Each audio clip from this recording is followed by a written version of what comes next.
The morning sun peeked through the curtains as James Wilson adjusted his tie in the mirror. At 75, he still maintained the sharp appearance of his military days. His silver hair was neatly trimmed, and his suit pressed to perfection. Old habits from 30 years of service don't just fade away. The smell of coffee filled his cozy kitchen as he prepared for his morning routine. While sipping from his favorite Air Force mug, he glanced at the wall of photographs that told the story of his remarkable life. There he was, standing proud in his uniform at various stages of his career, from a young lieutenant to a decorated colonel. Each picture held a memory, each medal a story of service and sacrifice. His grandson had helped him prepare the presentation for today's high school speech.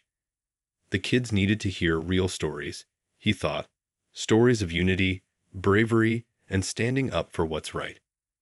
James smiled as he packed his folder with old photographs and letters from his time in service. These always captured the student's attention better than any rehearsed speech. As he walked to his garage, Mrs. Chen from next door waved cheerfully. "Off to inspire more young minds, Mr. Wilson," she called out. He'd helped her son get into the Air Force Academy last year, and she never missed a chance to thank him. "Sure am, Rose. Someone's got to show them what real heroes look like," he replied with a warm chuckle. The Mercedes gleamed in the morning light. It was his retirement gift to himself after decades of service, and he kept it spotless. His wife used to tease him about spending more time washing that car than talking to her. The thought of her made him touch the wedding ring he still wore, 5 years since she'd passed, but her presence never left him. Driving through the streets of Memphis, James rehearsed parts of his speech in his head. He'd done this dozens of times before, but each time felt special. These talks weren't just about war stories or medals. They were about teaching young people about dignity, respect, and standing tall in the face of adversity. Lessons he'd learned both in and out of uniform. The local radio played softly as he drove, a mix of old soul music that reminded him of his younger days. The city was coming alive around him, people rushing to work, kids heading to school. This was the America he'd fought to protect, everyday people living their lives in peace. He stopped at his usual coffee shop, where the young barista already knew his order. "The usual, Colonel?" she asked, reaching for the cup. James had helped her brother navigate the VA benefits system last month. That's just what he did. Looked out for people, helped where he could. It's what had earned him respect in this community, though he never sought recognition for it. Looking at his watch, he noticed he was right on schedule. The high school was just 15 minutes away, and he liked to arrive early to set up his presentation. In his briefcase, along with the photos and his speech, was his Distinguished Flying Cross. Not for showing off, but to show the kids that extraordinary achievements come from ordinary people who choose to stand up for what's right. Little did James know that this routine morning was about to become anything but ordinary. The next few hours would test everything he taught others about dignity, patience, and the power of turning confrontation into education. James had just passed the old courthouse when he noticed the police cruiser pulling out behind him. He wasn't worried. In his 75 years, he'd never gotten so much as a parking ticket. His military training had instilled in him a deep respect for rules and procedures. At the four-way stop, he came to a complete halt, just like always, carefully checking all directions before proceeding. The flash of blue lights in his rearview mirror caught him by surprise. Now, what could this be about? He wondered aloud, following years of practice protocol. He carefully signaled and pulled over to the curb, positioning his Mercedes perfectly parallel to the sidewalk. His movements were deliberate and calm as he turned off the engine, placed both hands on the steering wheel at 10 and 2 o'clock, and waited. Through his side mirror, James watched Officer Thompson approach. Something about the young officer's walk, the way his hand rested on his holster, sent a slight chill down James's spine. After 3 decades in the military, he developed a keen sense for reading people's body language, and something wasn't right. The morning sun cast long shadows across the street as early commuters slowed down to watch the scene unfold. A few people even stopped on the sidewalk, phones discreetly raised. James noticed all this in his mirrors, his situational awareness as sharp as ever, even as he kept his eyes forward and his hands visible. License and registration. Officer Thompson barked, not even bothering with a greeting. His tone was sharp, accusatory, nothing like the professional police officers James regularly worked with through his veterans programs. "Good morning, officer," James replied politely, his voice steady and respectful despite the officer's hostile tone. "My registration is in the glove compartment, and my license is in my wallet. Would you like me to retrieve them for you?" The officer's response was immediate and harsh. "You sure this is your car, old-timer?" He sneered, eyeing the luxury vehicle suspiciously. "Pretty nice ride for this neighborhood." James felt his heart rate increase slightly, but his face remained composed. Years of commanding troops under pressure had taught him how to maintain his composure in tense situations. "Yes, sir, this is my vehicle. I purchased it after retiring from the Air Force. I'm actually on my way to speak at." "Did I ask for your life story?" Officer Thompson cut him off. "Just get the documents." Slowly.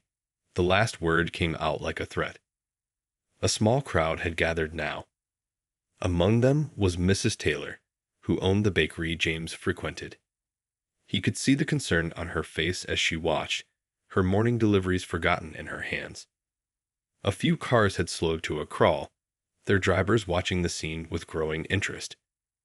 James moved with deliberate slowness, narrating his actions just as he'd advised countless young people to do in similar situations. "I'm reaching for my glove compartment now. Officer," he said calmly, despite the disrespect being shown to him. In his mind, he couldn't help but think of all the times he'd spoken to police academy graduates about community relations and dignity. The registration and insurance papers were exactly where they should be, neatly organized in a leather folder. His driver's license was equally accessible in his wallet. Everything in his life was organized, another habit from his military days that had never left him. As he handed over the documents, James caught a glimpse of Officer Thompson's nameplate and badge number, mentally noting them, not out of spite, but out of a deep-rooted belief that accountability was crucial for improvement. Little did the officer know that just last month, James had been the keynote speaker at the city's police appreciation dinner. Officer Thompson took his time examining James's documents, holding them up to the morning light as if expecting to find them fake. The small crowd of onlookers had grown, their presence a silent witness to the unfolding scene. A young man in a business suit had stopped recording on his phone and was now quietly dialing a number, his eyes fixed on the situation. "So, you expect me to believe you're some big shot, Colonel?" Thompson's voice dripped with skepticism as he handed back the licenses. "Funny, you don't look like any colonel I've ever seen." He shined his flashlight directly into the car, scanning the interior with exaggerated suspicion. James took a slow, deep breath, the same way he used to before difficult missions. "I served for 30 years in the United States Air Force, officer. If you'd like to verify my credentials, you can easily contact the Veterans Affairs Office. In fact, I'm heading to speak at." "Step out of the vehicle," Thompson interrupted, his hand again resting on his holster. "Now." The morning air felt chilly as James carefully opened his door. His knee, still stiff from an old injury sustained during his service, made him move more slowly than he would have liked. "I'm getting out now, officer," he narrated calmly, using his military training to keep his voice steady despite the disrespect being shown. A school bus rolled past, slowing down as the children pressed their faces against the windows. James thought about the presentation waiting in his briefcase, about all the young faces he was supposed to inspire today with stories of dignity and service. The irony wasn't lost on him. "You know what I think?" Thompson circled him like a shark, his boots scraping against the pavement. "I think you're trying to pull something here. Nice suit, Fancy car, military credentials, something doesn't add up. He stopped in front of James, trying to stare him down, but James's posture remained perfect, his gaze level and dignified. Mrs. Chen had arrived at the scene now, still in her nurse's scrubs from the night shift. She started to step forward, ready to speak up for her neighbor, but James gave her a subtle shake of his head. He'd handled far worse situations during his years of service. This was about something bigger than just him now. "Officer," James spoke clearly, his voice carrying to the growing crowd, "I understand you're doing your job. But I want to be clear. I earned everything I have through decades of service to this country. My military record speaks for itself, and I'm happy to." "Oh, I'm sure you've got all sorts of stories," Thompson cut in, writing something in his notepad with sharp, angry strokes. "Probably tell them to anyone who'll listen. But right now, you're just another person in a car that's way too nice for someone like you." The crowd murmured, a mix of shock and disapproval rippling through them. A delivery truck driver had stopped completely, his hazard lights blinking in silent protest to what he was witnessing. James noticed an elderly couple recording everything on their phone, their hands shaking with either age or anger, probably both. Through it all, James maintained his composure, standing straight despite his aching knee. He thought about all the young airmen he mentored over the years, teaching them that true strength often meant staying calm in the face of ignorance. His hands remained visible at his sides, his expression neutral but dignified. "I've spent my life serving and protecting the same Constitution you swore to uphold, Officer Thompson," James said quietly, his words carrying weight despite their softness. "That includes the right to be treated with dignity and respect, regardless of who you think I am or what you think I own." The morning had grown colder, or perhaps it was just the situation that made it feel that way. James stood perfectly still beside his Mercedes, watching as Officer Thompson made a show of running his license for the third time. His military briefcase sat untouched in the passenger seat, the speech he was supposed to give in less than an hour now seeming increasingly distant. "Dispatch, run it again." Thompson spoke into his radio, deliberately loud enough for everyone to hear. Something's not adding up about this guy's story. The static crackle of the radio felt harsh in the morning air, like sandpaper against the growing tension. A young teacher from the high school where James was supposed to speak had stopped at the scene. She clutched her coffee cup tightly, recognition dawning on her face as she realized who was being detained. After all, his picture had been hanging in the school's main hall all week, advertising today's special assembly. "Sir," James spoke up, his voice carrying the same authority that had commanded troops through countless missions. "I'm expected at Pine Ridge High School in less than an hour. There are hundreds of students waiting." "Oh, now you're a guest speaker too," Thompson scoffed, turning back from his patrol car. "First a colonel, then a Mercedes owner, and now a motivational speaker. You sure know how to pile on the stories." His body camera blinked steadily, recording every word, every gesture. The growing crowd had begun to whisper among themselves. An older gentleman in a Veterans Affairs jacket had joined them, his face darkening as he watched the scene unfold. He was pulling out his phone, fingers moving quickly across the screen, likely reaching out to people who needed to know about this situation. James felt his knee beginning to ache from standing so long, but his military bearing never wavered. He thought about all the young officers he trained over the years, teaching them that leadership meant maintaining dignity even when others tried to strip it away. Now those lessons were being put to the test in a way he hadn't expected. "Your car registration shows this vehicle's only 6 months old," Thompson announced loudly, as if this was evidence of some wrongdoing. "Want to explain how you managed that on a military pension?" The question hung in the air like smoke. Several onlookers shook their heads in disbelief. A postal worker who had stopped his rounds to watch actually took off his hat, holding it against his chest as if in respect for what he was witnessing. "Officer," James replied calmly, though his voice carried clearly to everyone present, I served this country for 30 years, achieved the rank of colonel, earned multiple commendations, including the Distinguished Flying Cross, and yes, I purchased this car with my own money. Now, I'm simply trying to get to a school where students are waiting to learn about service, sacrifice, and respect. Thompson's radio crackled again. Dispatch to Unit 247. Be advised, backup is en route to your location. The officer's expression flickered briefly, perhaps the first sign of uncertainty crossing his face. Mrs. Chen had begun passing out water bottles to some of the elderly onlookers who had been standing in the sun. One of them was a retired police officer himself. James could tell by the way he stood, by the look of professional disappointment etched on his face as he watched his former profession being misrepresented. The sound of another patrol car's siren grew closer. James could have felt angry, could have let the humiliation of the situation overcome him. Instead, he thought about how this moment might serve a greater purpose, how sometimes the best lessons about dignity come from the moments when it's tested the most. The backup patrol car pulled up smoothly to the curb, its lights still flashing against the morning sun. Officer Lee stepped out, a veteran cop with 20 years on the force. He surveyed the scene quickly, the gathered crowd, the Mercedes, the elderly man standing with perfect posture despite the situation. Then his eyes widened with recognition. Colonel Wilson. Officer Lee's voice carried clear surprise. He quickened his pace, approaching with visible respect. "Sir, I didn't expect to. Is everything okay here?"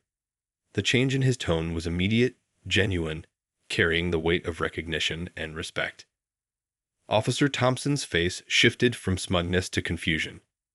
"You know this man?" he asked, his hand finally dropping from his holster as uncertainty crept into his stance. "Know him." Officer Lee shook his head in disbelief. "Officer Thompson, this is Colonel James Wilson. He was the keynote speaker at last month's police appreciation dinner. Sir," he turned to James, "you gave that incredible speech about building bridges between law enforcement and the community." The crowd murmured with renewed interest. The young teacher who had been watching pulled up the school's website on her phone, showing others the announcement about today's assembly, complete with James's photo and full military biography. "Colonel Wilson serves on the city's Veterans Affairs Committee," Officer Lee continued, his voice carrying to the whole crowd now. "He's one of the most decorated veterans in our state. Sir, I still have that photo of you pinning the badge on my nephew at his police academy graduation." Officer Thompson's face had drained of color. His notepad hung loosely in his hand as he looked between his fellow officer and James, the reality of his actions beginning to sink in. The body camera on his chest continued its steady blinking, recording everything. "The colonel here runs our Veterans Mentorship Program," Officer Lee explained, each word making Thompson shrink slightly. "He's helped dozens of our officers who served in the military transition to law enforcement. Half the precinct knows him personally."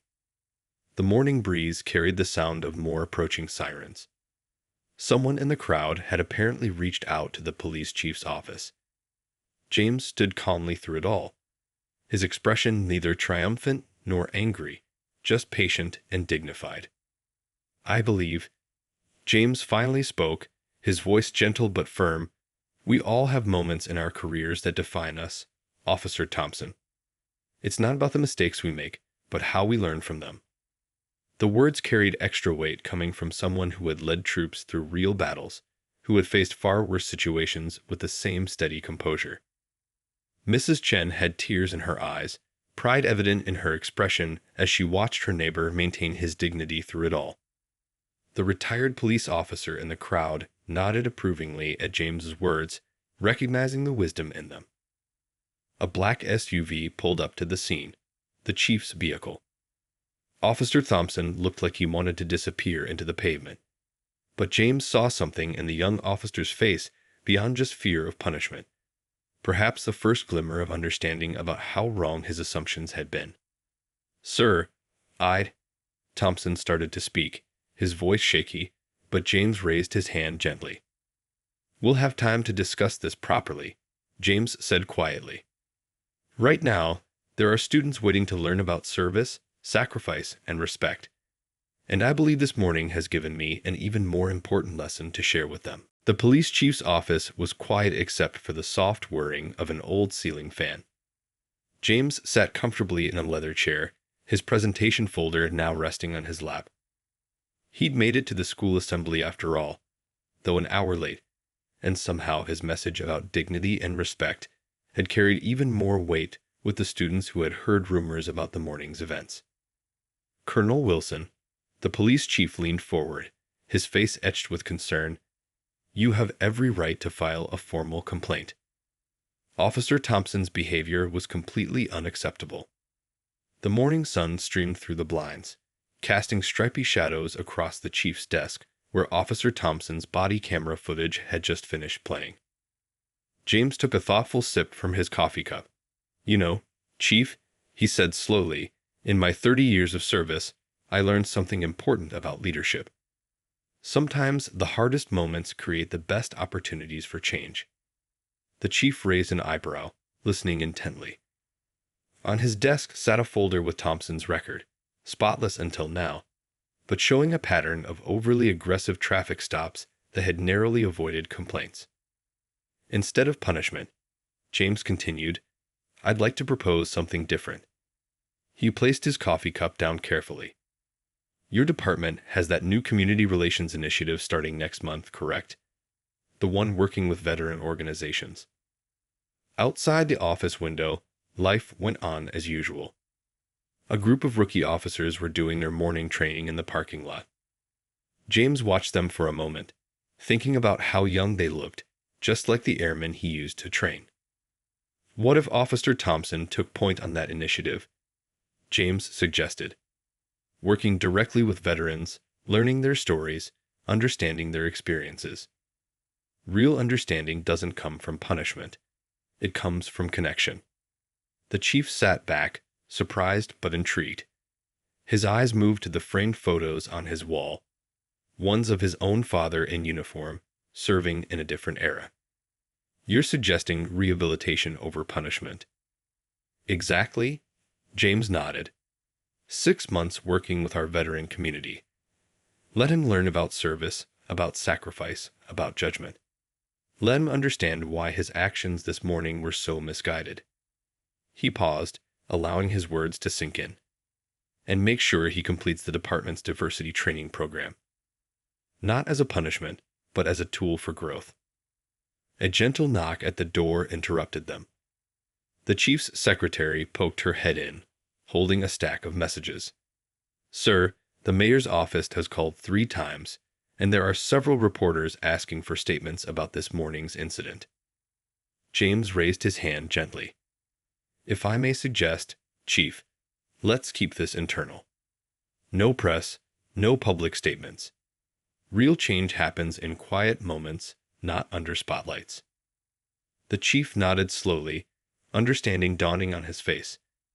This was why Colonel Wilson had earned such respect, not just for his military service, but for his wisdom in handling difficult situations. "And Officer Thompson?" the chief asked, glancing at the disciplinary forms he'd been preparing to fill out. "Have him meet me at the Veterans Center next Tuesday," James replied, standing up with a slight grunt as his knee reminded him of the morning's long standing. "There's a group of young veterans there who can teach him more than any punishment could." As James prepared to leave, he spotted Officer Thompson sitting alone in the hallway, still in uniform but looking somehow smaller than he had that morning. The young officer's face was etched with shame and fear about his future. "You know what the hardest part of flying combat missions was?"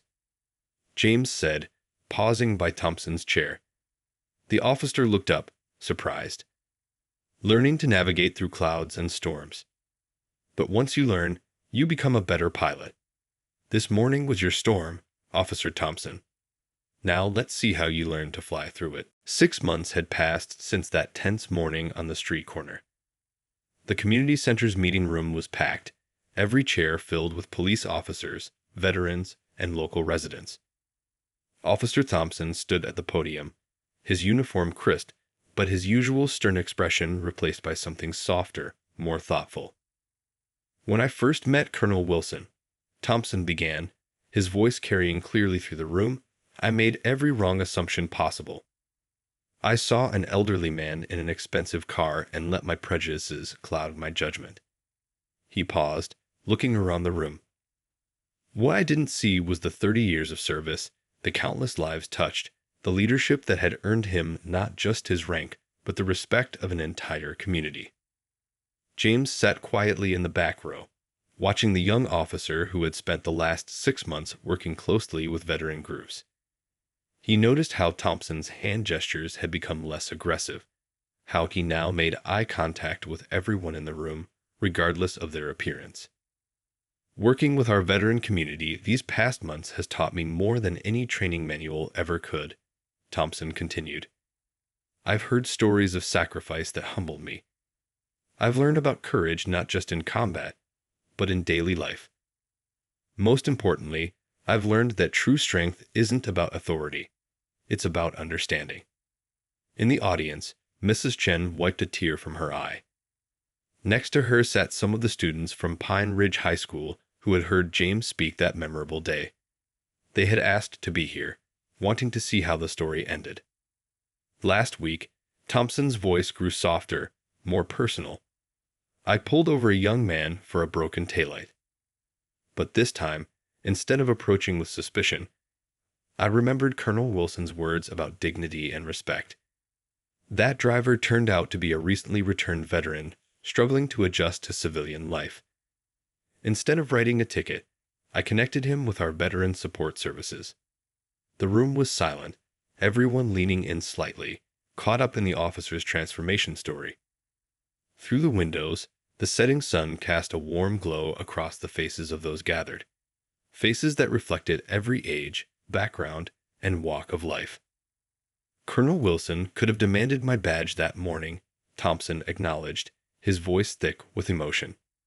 "Instead, he showed me what true leadership looks like. He turned a moment of confrontation into an opportunity for growth." James noticed the police chief nodding approvingly from his seat. The department's community relations statistics had improved significantly over the past 6 months, with Thompson's story being used as a teaching example in training sessions. "Today, I don't just wear this uniform," Thompson gestured to his police blues. "I understand what it truly means to serve and protect.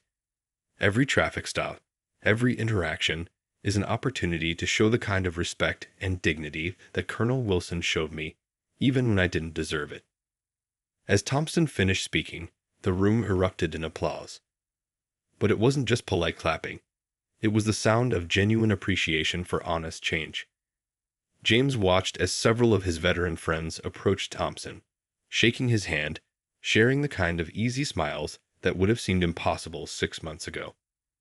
Later, as people mingled over coffee and cookies, James overheard Thompson talking to a group of rookie officers, sharing not just what he'd learned, but how he'd learned it. The story of their confrontation had become something more, a lesson about prejudice, growth, and the power of giving someone the chance to become better.